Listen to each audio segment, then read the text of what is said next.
In this video, we'll explore the chemistry and applications of Grignard reagents, focusing on their preparation, unique reactivity, and role in forming carbon-carbon bonds. We will also look into their use in synthesizing various types of alcohols, including primary, secondary, and tertiary, through reactions with carbonyl compounds and reactions of alkyl halides to hydrogen or deuterium. Before we dive into organometallic compounds like Grignard reagents, let's revisit a reaction you've encountered before: metal hydride reductions. In these reactions, atoms with lower electronegativity than hydrogen, such as boron or aluminum, are used. The difference in electronegativity imparts a partial negative charge to the hydride, giving it H- character. This allows the bonding pair of electrons to act as a nucleophile, enabling the hydride to attack electrophilic centers like carbonyl carbons. Similarly, organometallic compounds are defined by the presence of a bond between carbon and a metal atom. Most metals have electronegativities less than 2, which is lower than carbon's electronegativity of 2.5. This difference in electronegativity gives the carbon a partial negative charge, delta minus, giving it a nucleophilic character, while the metal assumes a partial positive charge, delta plus.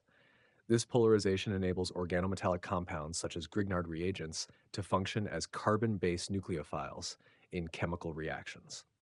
Now let's discuss the formation of Grignard reagents. In these compounds, the organometallic bond is formed with magnesium metal, Mg, which is inserted between the carbon and halogen of an alkyl or aryl halide to create the reactive Grignard reagent. In the lab, Grignard reagents are prepared by reacting magnesium turnings or powder with alkyl or aryl halides in an anhydrous ether solvent, such as diethyl ether. The reaction flask is flushed with an inert gas like nitrogen or argon to prevent moisture or oxygen from interfering with the reaction, as Grignard reagents are highly reactive with water and air. The magnesium is stirred, and the reaction is often initiated with gentle heating or mechanical stirring until the magnesium fully reacts to form the Grignard reagent.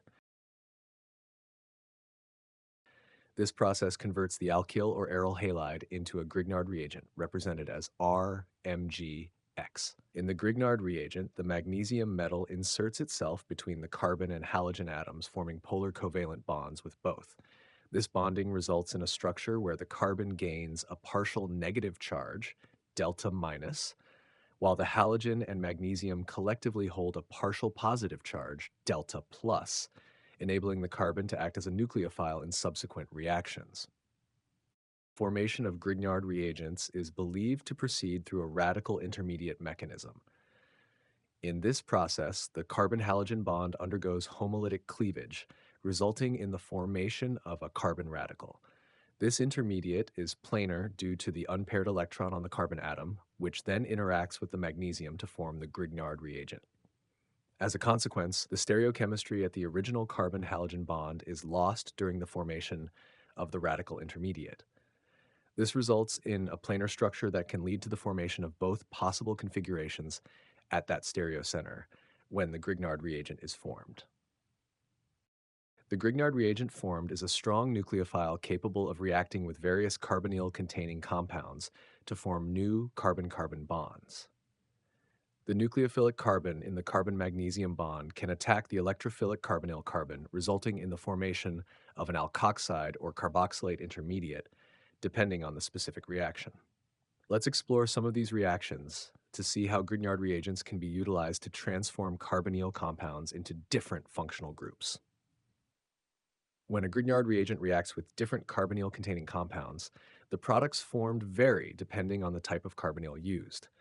Reacting a Grignard reagent with formaldehyde results in the formation of a primary alkoxide, which forms a polar covalent bond with the magnesium atom, MgX, of the Grignard reagent. This intermediate is subsequently hydrolyzed during an acid workup to yield a primary alcohol. In contrast, when a Grignard reagent reacts with an aldehyde, the reaction produces a secondary alcohol after the intermediate alkoxide forms a bond with MgX and is hydrolyzed.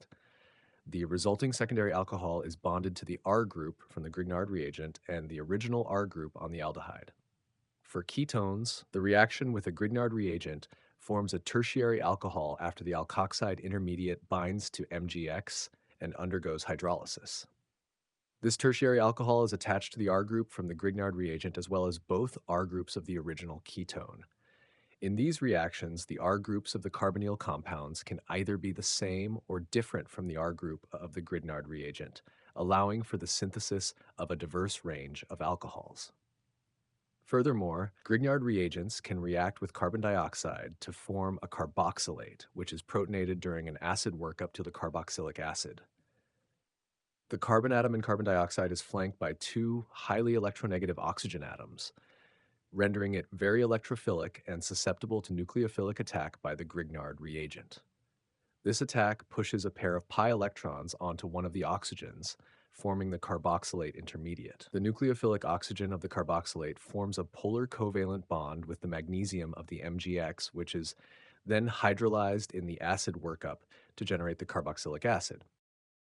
This type of reaction also applies when a Grignard reagent reacts with a carbonyl-containing starting material. For example, this ketone can react with a methyl Grignard reagent to form a tertiary alcohol, followed by an acid hydrolysis step. It's beneficial to become comfortable starting with either the alkyl or aryl halides that are transformed into Grignard reagents, or the carbonyl-containing compounds as the initial reactants. The last important point to make about Grignards is that while they are very good nucleophiles, they are also very strong bases. Acid-base reactions occur much more quickly than nucleophilic additions, so Grignards will be protonated before they will add to electrophiles that also contain an acidic proton. For example, in this starting material, the compound contains both a ketone functional group and alcohol.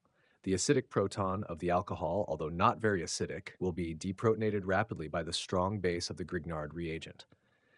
This deprotonation occurs much faster than the addition to the carbonyl, preventing the formation of the carbon-carbon bond.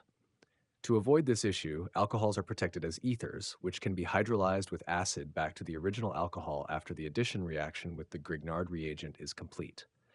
We will discuss the specifics of this reaction in a later video.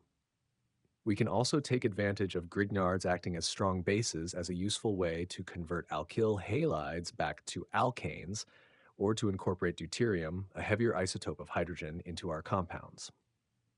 By reacting a Grignard reagent with water, H2O, or deuterated water, D2O, we can replace a carbon halide bond with a carbon hydrogen or carbon deuterium bond through the following acid-base reactions. As always, let's do some practice. Supply the missing starting material, reagents, and reaction conditions, or products for each of the following reactions. If a sequence of reagents is required, specify the sequence as 1, 2, etc. Feel free to pause the video and try these problems on your own first. In the first reaction, we start with bromobenzene and need to propose steps to synthesize triphenylmethanol. Aryl halides, such as bromobenzene, can be converted into Grignard reagents by reacting with magnesium in diethyl ether. To form the resulting alcohol, from the Grignard reagent, benzophenone is added, followed by acid hydrolysis to yield the final alcohol product. In the second reaction, we start with 2-tert-butoxyacetaldehyde and need to propose steps to synthesize propylene glycol. The goal is to convert the carbonyl group into a secondary alcohol and cleave the tert-butyl ether back to an alcohol. To achieve this, a methyl Grignard reagent can be added to react with the aldehyde, followed by an acid hydrolysis step. This will hydrolyze both the intermediate ether formed during the Grignard addition and the tert-butyl ether present in the starting material, resulting in the desired propylene glycol. In the third reaction, we start with 1s3r1-chloro-1,3, dimethylcyclopentane, and need to predict the products of a sequence of transformations. In the first step, the chiral chloride reacts with magnesium in diethyl ether to form a Grignard reagent. Since the formation of Grignard reagents is thought to proceed through a radical intermediate, the stereochemistry at the chiral center is reset, resulting in the formation of two diastereomeric Grignard reagents. The strongly basic Grignard reagent then reacts with water, deprotonating to produce two diastereomeric cycloalkanes, the achiral mesocompound 1R3S13-dimethylcyclopentane and the chiral compound 1R3R13-dimethylcyclopentane. In the last reaction, we start with 2,2-dimethylbutane and need to propose steps to synthesize 2,3,3 trimethylbutanol. While this transformation is more complex, applying a retrosynthetic approach can help guide us in determining the necessary steps to solve the problem. Let's trace the retrosynthetic steps with arrows. The aldehyde was likely formed through the oxidation of a primary alcohol. Taking one more step back, a primary alcohol could be synthesized by reacting a Grignard reagent with formaldehyde followed by acid hydrolysis. To form the Grignard reagent, the starting bromide could be reacted with magnesium in diethyl ether.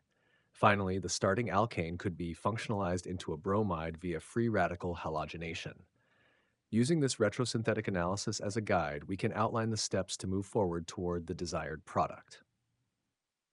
First, we treat the starting alkane with bromine under photochemical conditions to form the primary bromide. This bromide is then converted into a Grignard reagent by reaction with magnesium in diethyl ether.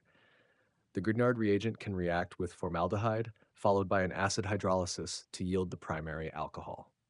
Finally, oxidizing the primary alcohol with pyridinium chlorochromate PCC in dichloromethane produces the aldehyde. As always, thank you for watching, and I'll see you next time.